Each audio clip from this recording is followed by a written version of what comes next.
நம்ம தமிழ் சமையல்ல மட்டன் பிரியாணிக்குன்னு ஒரு தனி இடம் இருக்கு. சும்மா சாப்பாடுன்னு இல்லாம் நம்ம கலாச்சாரம், குண்டாட்டம், நம்ம சமையல் பாரம்பரியம்னு எல்லாத்தையும் உள்ளக்கி ஒரு ஸ்பெஷல் டிஷ் இது. தெருவோர கடைகள்ல இருந்து பெரிய கல்யாண விருந்து வரைக்கும் மட்டன் பிரியாணி வாசனை காத்துல கம்கமன்னு வீசி நம்ம சாப்பிட தூண்டும். அந்த வாசனை நம்ம மனசையும் மயக்கும். தலைமுறை தலைமுறையா இந்த பிரியாணி செய்முறை வந்திருக்கு. ஒவ்வொரு குடும்பத்துக்கும் தங்களோட அக்காட்சிய ரெசிபி இருக்கு. இந்த செக்கானிக் டிஷ் சும்மா ஒரு சாப்பாடு இல்ல, அது ஒரு அனுபவம். சாதாரணமான பொருட்களை எடுத்து ஒரு அற்புதமான சமையல் படைப்பா மாத்திர நம்ம சமையல்காரன் கைவண்ணத்துக்கு ஒரு சான்று. மனமான மசாலா, அரிசியும் இறைச்சியும் அடுக்கு அடுக்கா போட்டு மெதுவா வேக வைக்கிறதுன்னு எல்லாமே சேர்ந்துதான் இந்த மட்டன் பிரியாணிக்கு தனித்துவமான சுவையும் மனமும் கிடைக்குது. அந்த மென்மையான சுவை நம்ம நாக்கில் மிதக்குது. இதுதான் தமிழ்நாட்டுல சமையல் மரபுக்கு ஒரு சின்னம். இந்த மரபு நம்மோட அடையாளம். சரியான மட்டன் பிரியாணி செய்யறதுன்னா அது ஒரு கலை. அதுக்கு சுவை, மனம், மிருதுத்தன்மை எல்லாத்தையும் சரியான அளவுல கலக்கணும். சுவை, மிருதுத்தன்மை, மனம்னு எல்லாத்தையும் சரியான அளவுல கலக்கணும். முதல்ல நல்லா சதை பிடிச்ச மட்டன் துண்டுகள், வாசனையான பாஸ்மதி அரிசி. முதல்ல நல்லா சதை பிடிச்ச மட்டன் துண்டுகள், வாசனையான பாஸ்மதி அரிசி, புதுசா அரை மசாலா தூள்னு எல்லாத்தையும் தேர்ந்தெடுக்கணும். புதுசா அரைச்ச மசாலா தூள்னு எல்லாத்தையும் தேர்ந்தெடுக்கணும். இதுதான் இந்த டிஷ்ஷோட உயிர் நாடி. இதுதான் இந்த டிஷ்ஷோட உயிர் நாடி. மட்டனை, தயிர், இஞ்சி, பூண்டு விழுது, மனமான மசாலா தூள் எல்லாம் போட்டு நல்லா ஊற வைக்கணும். மட்டனை, தயிர், இஞ்சி, பூண்டு விழுது, மனமான மசாலா தூள் எல்லாம் போட்டு நல்லா ஊற வைக்கணும். அப்புறம் நல்லா பெருவன் கலரா வர்ற வரைக்கும் வதக்கணும். அப்பதான் அந்த சுவை அரிசியிலையும் இறங்கும். அரிசியை ஊற வச்சு ஒவ்வொரு அரிசியும் உப்பி வர்ற மாதிரி வேக வைக்கணும்.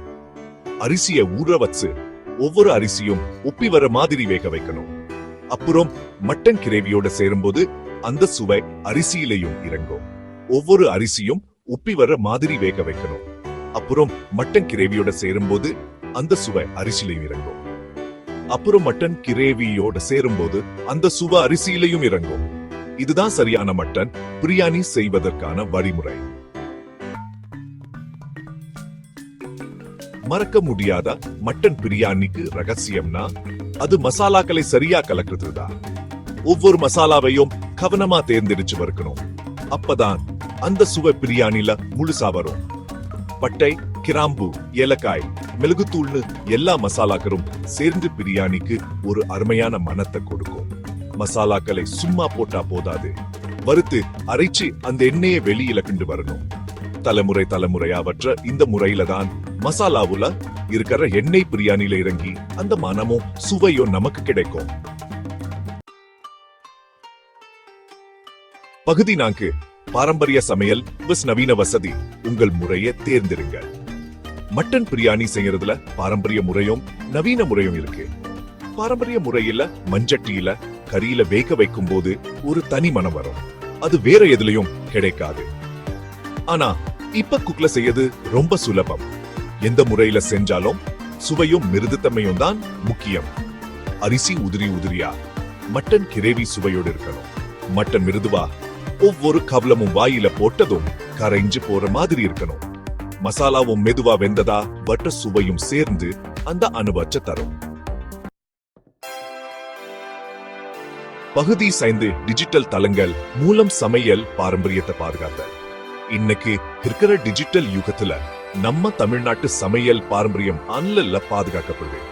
ஆன்லைன் தளங்கள், குறிப்பாக யூடியூப், நம்ம பாரம்பரிய சமையல் குறிப்புகளை உலகம் முழுவதும் பரப்புவதில் முக்கிய பங்கு வகிக்கின்றன. யூடியூப் சேனல்கள் நம்ம பாரம்பரிய சமையல் குறிப்புகளை உலகத்துக்கே கொண்டு போறதுல முக்கிய பங்கு வகிக்குது. இந்த சேனல்கள் மூலம் பலருக்கும் தமிழ்நாட்டு சமையல் பற்றிய அறிவு கிடைக்குது. Chef Damu kitchen, village cooking channel, ஸ்டெப்பிஸ் மெட்ராஸ் சமையல் மாதிரி சேனல்கள் மட்டன் பிரியாணி செய்யறதுக்கு step by step video tutorials கொடுக்கறாங்க. மட்டன் பிரியாணி செய்யறதுக்கு step by step video tutorials கொடுக்கறாங்க. இதுனா யாரும் எளிதாக வீட்டிலேயே இந்த பாரம்பரிய உணவுகளை சமைக்க முடியும். இதனால இப்ப யாரு வேணாலும் வீட்டிலேயே தமிழ்நாட்டு சமையல் செய்ய முடியும். இந்த ஆன்லைன் தளங்கள் சமையல் குறிப்புகளை மட்டுமாமல் அந்த உணவுகளின் பின்னணியையும் விளக்குகின்றன. இந்த சேனல்கள் சமையல் குறிப்புகளை மட்டும் சொல்லாம அந்த உணவுகளோட கலாச்சார முக்கியத்துவத்தையும் சொல்லாங்க. இதுனா நம்ம சமையல் பாரம்பரியம் இன்னும் பல தலைமுறைகளுக்கு தோறும். இதுனா நம்ம சமையல் பாரம்பரியம் இன்னும் பல தலைமுறைகளுக்கு தொடரும். இவ்வாறு டிஜிட்டல் தளங்கள் நம்ம பாரம்பரியத்தை பாதுகாக்க உதவுகின்றன.